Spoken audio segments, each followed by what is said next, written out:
অভিষেক বন্দ্যোপাধ্যায়ের রোড শোর আগে উত্তপ্ত ময়নার বাচ্চা। আপনাদের আবারও জানিয়ে রাখি, আগামীকাল ময়নায় রোড শো করতে আসছেন সর্বভারতীয় তৃণমূল কংগ্রেসের সাধারণ সম্পাদক অভিষেক বন্দ্যোপাধ্যায়। তার আগে উত্তপ্ত হয়ে উঠল ময়নার বাচ্চা। উল্লেখ্য, সদ্য বিজেপি ছেড়ে আসা চন্দন মণ্ডলকে এবারে ময়নায় প্রার্থী করেছে তৃণমূল কংগ্রেস। তৃণমূল প্রার্থী চন্দন মণ্ডল আজ বাকচার হালিশহর এলাকায় যখন ভোট প্রচারে যান, মহিলারা জুতো ঝাঁটা নিয়ে তৃণমূল প্রার্থীকে তাড়া করে। তৃণমূল প্রার্থীকে গো ব্যাক স্লোগান দেওয়ার সাথে তৃণমূল কর্মীদের উপর রড লাঠি নিয়ে আক্রমণ করার অভিযোগ তোলে তৃণমূল প্রার্থী।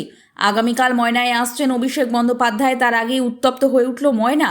এই পরিস্থিতিতে আগামীকাল ময়নায় এসে অভিষেক বন্দ্যোপাধ্যায় কি বার্তা দেয়, সেদিকেই তাকিয়ে রাজনৈতিক মহল।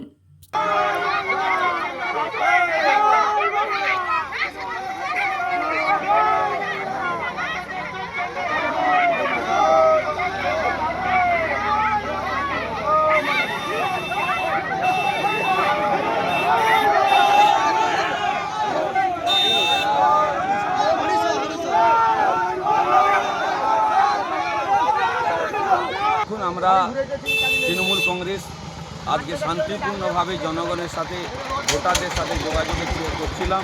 রাস্তা দিয়ে আমরা যাচ্ছিলাম। এখানকার বিজেপির কিছু হারমার বজর নেতৃত্বে এসে আমাদের পথ অবরোধ করে এবং ঝাঁটা, লাঠি, রড এবং ইট পাথর ছুঁড়ে মিছিল আমাদের যাতায়াতের পথ বন্ধ করে এবং আমাদের কয়েকজন ইনজিওর্ড হয়েছে। বাচ্চার মানুষ সবাই চায় শান্তিপূর্ণভাবে ভোট দিতে, কিন্তু বিজেপি বিভিন্নভাবে সন্ত্রাস তৈরি করে ভয় দেখানোর চেষ্টা করছে। তাই নির্বাচন কমিশনের কাছে বিশেষভাবে অনুরোধ, যাতে দ্রুততার সহিত এখানে নিরাপত্তা মধ্য দিয়ে মানুষ যাতে শান্তিপূর্ণভাবে ভোট দিতে পারে তার সুবন্দোবস্ত করার জন্য। এখানে বিজেপি সন্ত্রাস ভয় দেখিয়ে ছাপ্পা মারার চেষ্টা করবে। বাচ্চার মানুষ ভয় ভীতিতে রয়েছে, সাধারণ মানুষ ভোট দিতে চায় কিন্তু বিভিন্নভাবে ভয় ভীতি সৃষ্টি করছে। আজকে আমরা দেখলাম যে আমাদের শান্তিপূর্ণভাবে জনসাধারণের সাথে যোগাযোগ করতে চেষ্টা করছিলাম, আমাদের বাইক দুটো ছাড়িয়ে নিয়েছে, সেই সাথে অনেক লোকের 2-4 লোকের মাথাও ফেটেছে। আমরা এখানে নির্বাচন কমিশনের বিশেষ করে দৃষ্টি আকর্ষণ করে দ্রুততার সহিত আইনগত ব্যবস্থা নেওয়ার জন্য। তারা বলছি, আপনি নির্বাচনে প্রচার করছিলেন, প্রচার তো সব দলের অধিকার রয়েছে, সবাই তো অধিকার আছে, সর্ব দলের মানুষ সব জায়গায় প্রচার করছে।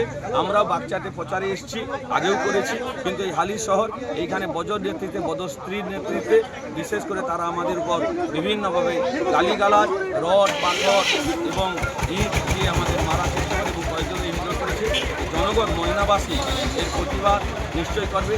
আগামী 23শে এপ্রিল সবাই জোড়া খুলে ভোট দিয়ে তার প্রমাণ করে দেবে বাচ্চার মানুষ সবাই সন্ত্রাস চায় না। কতিপয় ব্যক্তিত্ব তাদের স্বার্থ সিদ্ধির জন্য এইভাবে সন্ত্রাস তৈরি করার চেষ্টা করছে।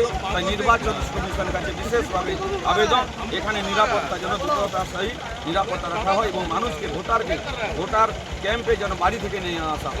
কারণ বিভিন্ন জায়গায় আজ থেকে পথ অবরোধ, ভোট দিতে বাধার সৃষ্টি তৈরি করছে বিজেপি। তৃণমূল কংগ্রেস প্রার্থী, ময়না বিধানসভা 206। হ্যাঁ, আমরা শুনেছি যে চন্দন মণ্ডল নামে তৃণমূল কংগ্রেসের যিনি প্রার্থী, ময়না বাগচা এলাকায় তিনি ভোট প্রচারে বেরিয়ে মায়েদের সঙ্গে বিতর্কে জড়িয়ে যান। যে কারণের উপরে দাঁড়িয়ে ওখানে বিতর্কে তিনি জড়িয়ে গিয়েছিলেন বলে আমরা খবর পেয়েছি, সেটি হচ্ছে যে এলাকার মায়েরা দীর্ঘদিন ধরে লক্ষ্মীর ভাণ্ডার প্রকল্পের সুযোগ সুবিধা থেকে তারা বঞ্চিত ছিল। সেই বিষয় নিয়ে তারা শাসক দলের প্রার্থী বিধায় তাকে হাতের কাছে পেয়ে তাকে নানাবিধ প্রশ্ন করার চেষ্টা করেন। তিনি সদর্থক উত্তর দিতে না পেরে তিনি যেভাবে তাদের প্রতি উচ্চবাচ্য ভাষা প্রয়োগ করার চেষ্টা করেছেন, তাতেই মায়েরা ক্ষুব্ধ হয়ে তার প্রতি অশালীন কিছু আচরণ করেছেন বলে আমরা শুনেছি। এটার সঙ্গে ভারতীয় জনতা পার্টির কোনো সম্পর্ক নেই, কারণ ভারতীয় জনতা পার্টি এই সংস্কৃতি, এই কৃষ্টির সঙ্গে বিশ্বাসী নয়।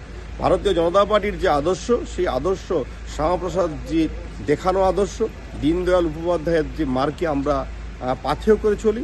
স্বাভাবিক কারণে ভারতীয় জনতা পার্টি এর সঙ্গে আদপেই যুক্ত নয় এবং আমরা এটা সমর্থনও করি না। তাই এই বিষয়েতে আমাদের কোনো বক্তব্য নেই। আমার নাম বামদেব গুছাইত, আমি তমলুক সাংগঠনিক জেলা বিজেপির সাধারণ সম্পাদক, সেই সঙ্গে পূর্ব মেদিনীপুর জেলা পরিষদের বিরোধী দলনেতা।